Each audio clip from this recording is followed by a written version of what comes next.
Major funding for these broadcasts has been provided by grants from Madison Realty Capital, New York Community Bank, M&T Bank, AmTrust Title, Ariel Property Advisors, Customers Bank, Capital One Bank, Meridian Capital Group.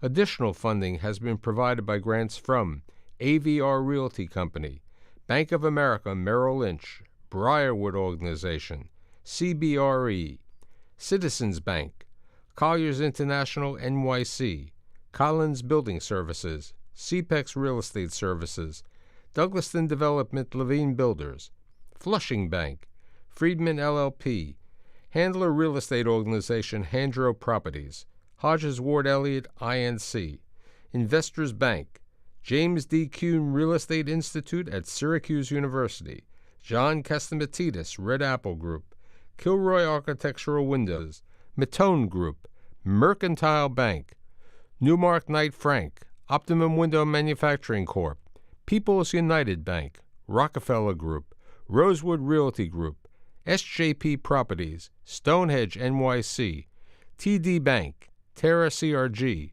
the Merengoff Family Foundation, the Moynihan Organization, Moynihan Capital Partners, and these friends.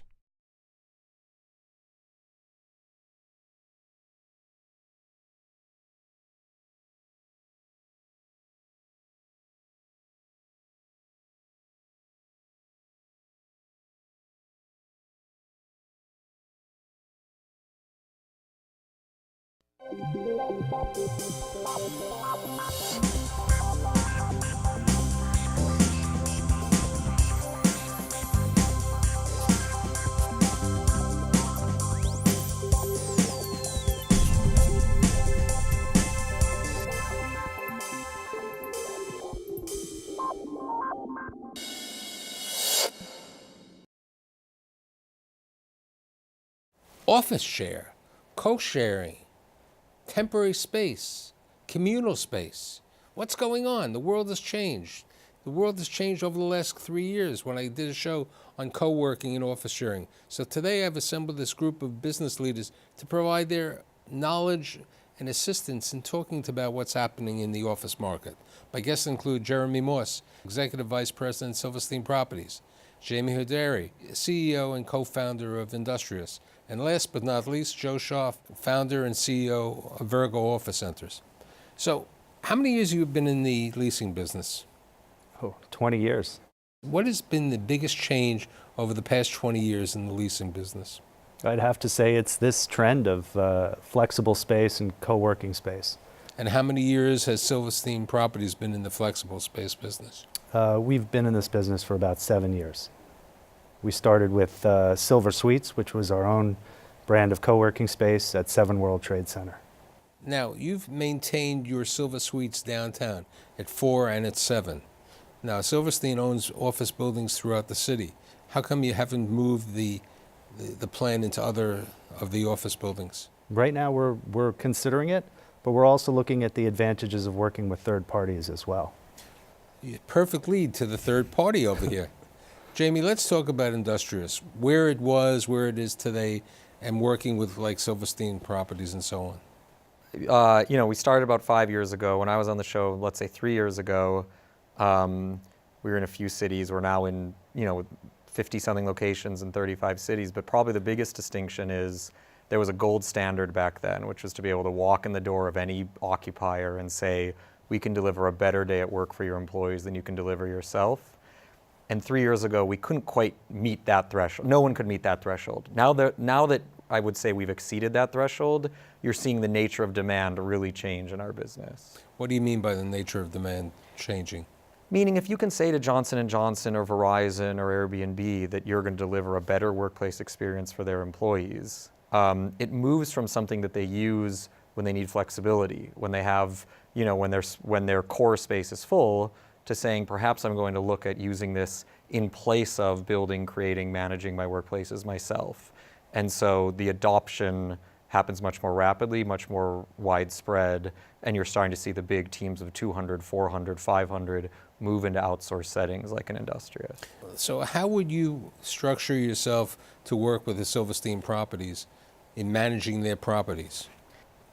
We will still occasionally sign true arm's length leases, but I think the industry is moving quite quickly, and I think it's a salutary, really beneficial outcome for all parties towards hotel-style management agreements, in part because when it's an arm's length lease, you kind of can only focus on what's happening within the four walls of your co-working unit, whereas if you have a management agreement with the landlord, a partnership agreement, then you can provide your services to all the tenants of the building and turn it into a building-wide amenity. So would you be building an industrious within the location? There would be an industrious co-working space for teams of 20 and below. This is an ideal setup. An industrious, we call them canvas suites, but enterprise suites for teams of 20 to 400. Let's say there's 2 floors of co-working, 2 floors of those larger enterprise suites, and then there would be shared space that the other 30 floors in the building would all get to utilize. And the same services are sort of common across all of them. And how do you see a Silverstein Properties or another major landlord around the city or around the country utilizing a service provided like Jamie's? I think it makes a lot of sense. When you're working with a third party that has a bigger footprint and has had more runtime, you're getting the benefit of their expertise, and you're also getting the benefit of their very big butterfly net. They're out there chasing these tenants, these smaller users constantly. So that gives you an advantage if you're going to create this kind of facility within your building.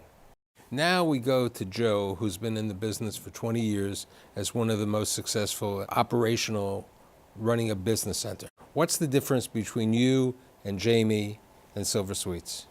As you know, I come from the bricks and mortar side of the business. So being a tenant in New York is strange to me to begin with. Having said that, when we started this 20 years ago, the cash flow was so good, it was really hard to turn down. So we look at our place in this world as a little bit like a land lease. We also like to control our own destiny. So doing business with landlords probably doesn't fit into our model. I come from the days of you buy a building, a long time ago it was a multiple of rent rolls, but it was always a cash-on-cash evaluation. And we never bought to sell, right, when we were buying real estate. So we pretty much carried that into our philosophy as a office shared business. Now I guess you can call us co-working, but we're really not that. Just to go back to your question before, one of the most important things I think that we're bringing to the market is flexibility. I think we were one of the first ones to go to, after the WeWork model, of course, we went to month month and we're still doing that. So previously, before WeWork and Industrious was around, you would only have an annual lease with a tenant? We tried to get annual leases. At some point, we trimmed that down to 6 months and 3 months. But when we went to month, our occupancy rose exponentially. How do you make a determination when you have a month-to-month tenant on who should be a tenant within your property? When you're running the smaller or the co-working concept, it's a different type of tenant base. How do you make certain that the tenant, as I would say, is not a Milton person or somebody who's dangerous for the property? You run a credit check, first of all. You can run a background check on somebody. It's very easy to, same as if you were renting a residential unit, you would do the similar kind now, of due at diligence. Silver Suites, are you on a monthly or a annual basis? It's monthly. We provide people with maximum flexibility. I think, as Joe said, that's really where the market is.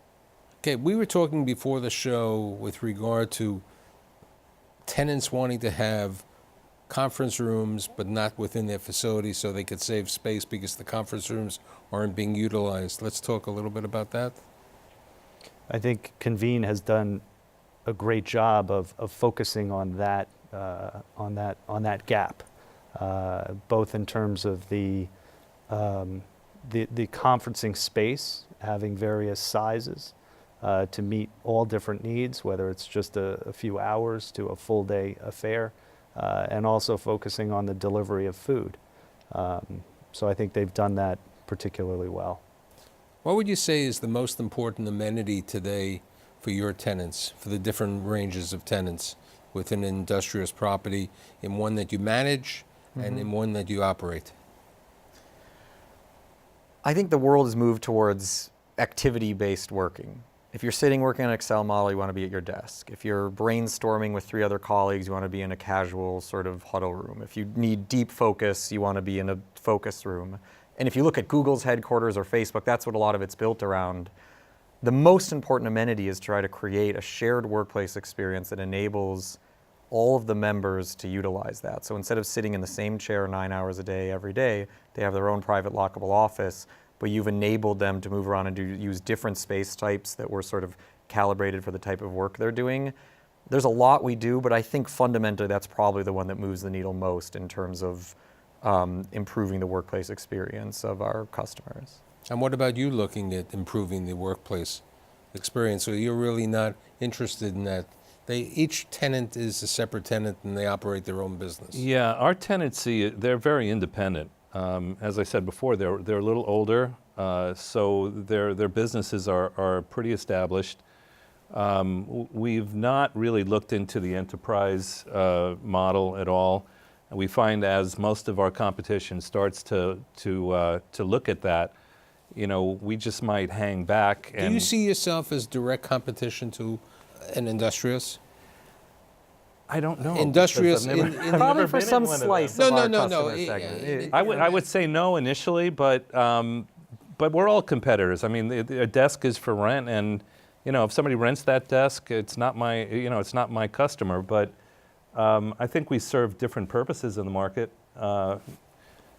I think we do. Now, as a landlord, how do you look at a company like Virgo, or Industrious, or WeWork, or The Yard, or Spacious, or all these other companies, when you make a determination? Or, as we were talking before, Joe said he's in a property right now that he's there, and WeWork, so like 70% of the building is going to be co-working companies. I think you're tapping into something, which is that there's a whole spectrum of offerings here, and every landlord is going to take a look at their building, what market they're in, what location they're in, and try to figure out what the right But you know relationship what? is. Certain landlords are very, you know, I'd say some of the older line landlords who've been in business, you know, the second generation, the third generation, they're set in their ways. And unless they have the next generation with technology, which we were talking about, and otherwise, they may be stubborn.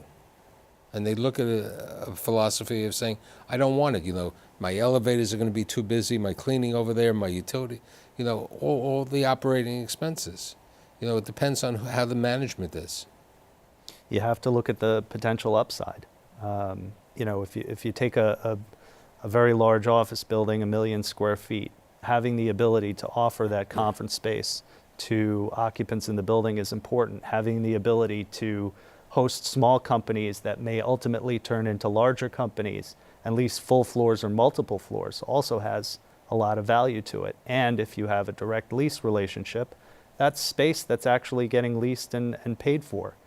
Silverstein is, I think, from what we've observed, like a pretty progressive landlord. I mean, what you're saying is true, but there are landlords that I think are a little bit more set in their ways. People seem to be moving in Silverstein's directions, but I think you guys are ahead of the curve in that mentality.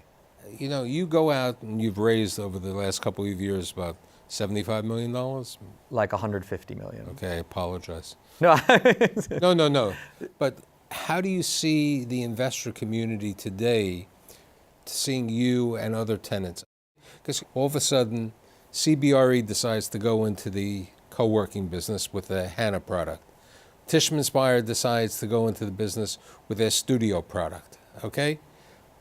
Silverstein's has been in the Silver Suites product, but there are different venues and different approaches. How do you see that, and how do the investor community look at it? Let's say 4 years ago, the primary question was, how big will this market get? Is it really here to stay? Is it just a trend?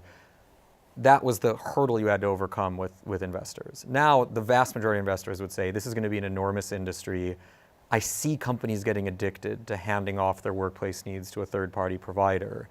The question is, who are going to be the winners and losers within that? There will be, as with a lot of these industries, 3 or 4 platforms that dominate, and I don't want to bet on the wrong one, which is a whole different case you have to make. Right, it's the racehorse idea, okay? You know, it's like Virgo is in business 20 years, okay? There are a number of companies who were in business 20 years ago in your business who are no longer in business. They were small, they operated in these side street buildings. It was space that had no windows, you know, no light and air at all. And it was perfect. It was great for studio performers or other situation. That world has changed. But your business has been around for the past 70 years in different gyrations. But I think what is happening over the last couple of years with the industrious and the WeWork and everything else, the world has modified and has changed a great deal. How do you see your growth?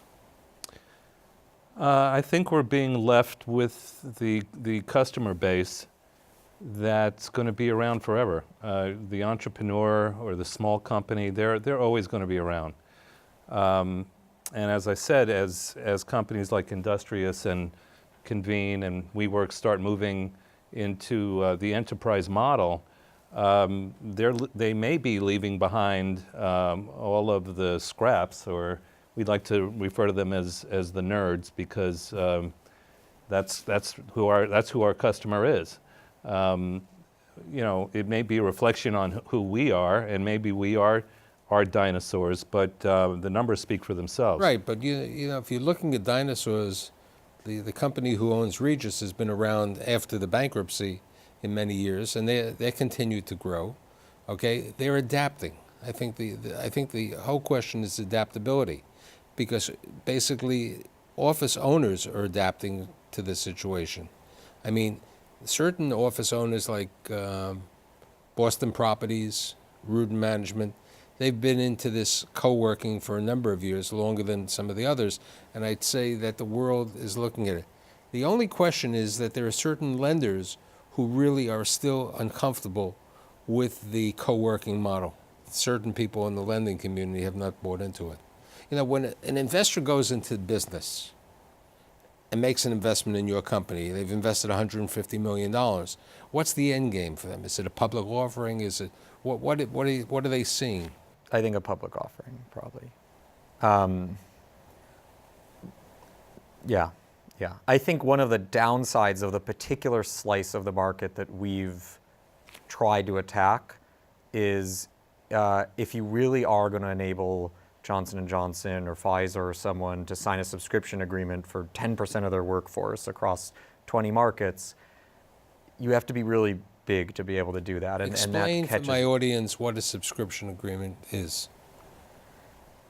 It would mean within reason you pay $700 a person, or whatever it is, and you have the ability to, you have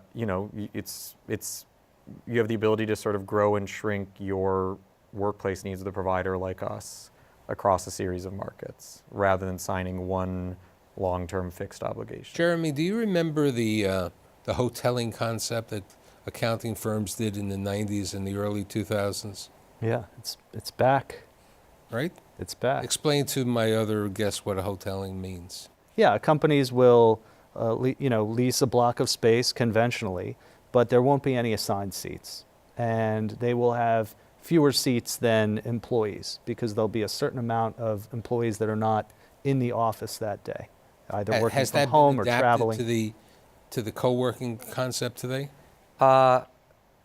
In a certain way, yeah. I think that what we do, the application of sharing economy dynamics to space, is this kind of optimization problem where you say you have 400 people in a certain space, 1,000 people in a certain space.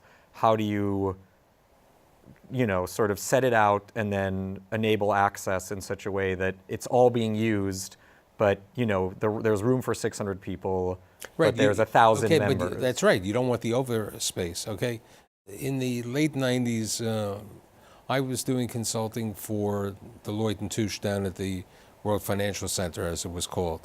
And I had a consulting contract, and I was like an employee, a manager, they would call me.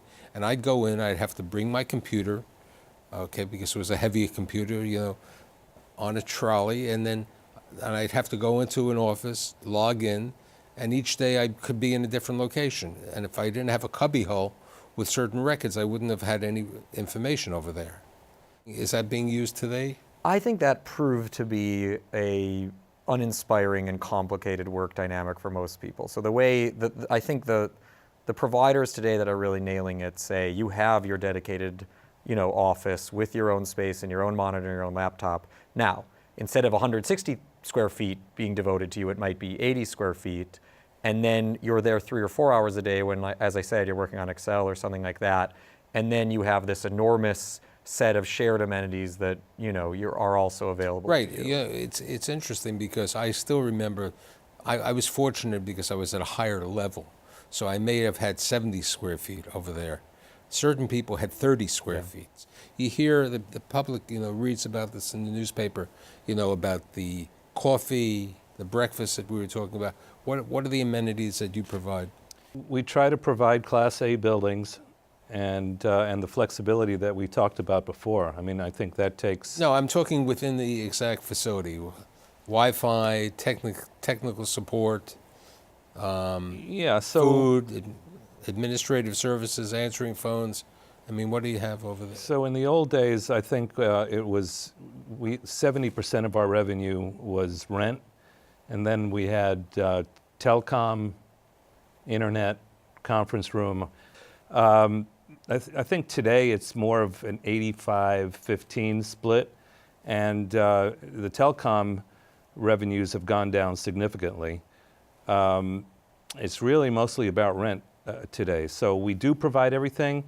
I can't remember the last time somebody asked one of our staff to, file something for them or type a letter. What happens if somebody is like an older gentleman or not knowledgeable, and they have to set up their Wi-Fi and the technical support? So we have an IT staff that will help them out, and we bill for that. You, Jamie? Yeah, we do that, but really I would caution viewers or you to think too much about customers selecting where to work based on amenities. It's really, the Four Seasons has a bed and they have a TV, and the reason you're there is because they make you feel like a king. And I think there are workplaces that do a great job of making you feel taken care of and making you feel great, and they rarely come down to some list of amenities or a different one. The big distinction, I think, is what you're selling to the customer is you're going to love walking into work every day, and you can trust us. We have 700,000 data points on the way people use space and what drives productivity and what drives engagement, and we're going to deliver a great day at work for you. It's the outcome you're selling, not a series of inputs to that outcome. Same idea of why people go to Silverstein Properties. They have a lot of opportunities in Lower Manhattan. They can go to the World Financial Center, Brookfield Place. You can go to the Trade Center, but people go to Silverstein Properties because of who you are and what you provide. Yeah, and in particular with Silver Suites, we were sort of taking advantage of this idea that everyone who wants to work at the World Trade Center should have that opportunity, whether it's just a single proprietor or a 5-person firm on their way to being a public company. Is WeWork in the Trade Center? Not presently. Do you see a WeWork opening up there? I see them opening up everywhere, to be honest. They occupy, I think, something like half of the market now. Somebody has some money, they watch this show, they understand this, and they say, it sounds like a good idea that I could do what Joe is doing. I rent 10,000 square foot in space. I pay $60. I try to get 120 to 100. It sounds like a great opportunity. Do you see new kids on the block going into the business? Into both business, into your model and into your model. I believe that your model of the management contract is really the changes where there's going to be the future. I can say from our end, having a competitor like WeWork is a clarifying force in the industry. Now, this isn't as true in New York, but in most cities we're in Atlanta, Dallas, et cetera, they'll give a year away for free if you come for 2 years, for example. And so that can be really hard. You can't compete with that on price. And so outside of New York, I think what we're finding is smaller operators, people who are looking to set up shop, have to really say, what am I going to be able to offer that can compete with a behemoth like that, literally giving their product away for free. And if you really think you have an angle and you really think there's something you could do that would bring customers in the door every day, despite the existence of that very formidable competitor, they should go for it. But it's a high bar. It's a tough competitive But environment. in today's world, the brokerage community is more open because I believe all of you are paying brokerage commissions for your properties, correct? Correct. I mean, at one time, WeWork and a number of people in your business weren't paying that commissions.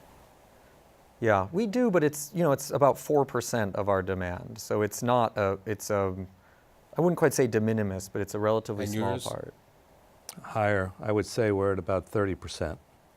And you? Probably closer to what Joe is describing in terms of, 30, 40%. So in summation, where do we see this business in 5 years? I think it's continuing to evolve at an incredible pace. I mean, we've gone from 1 million feet to 10 million feet in this market in the past 10 years. Right, with one guy having 5.4 million square feet alone.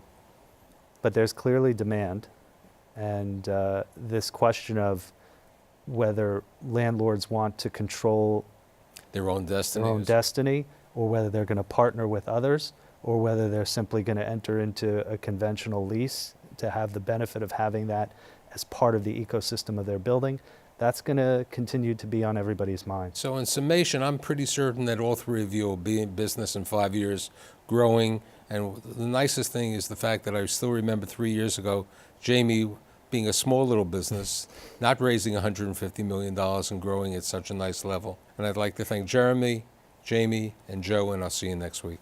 Thank you. Thank you.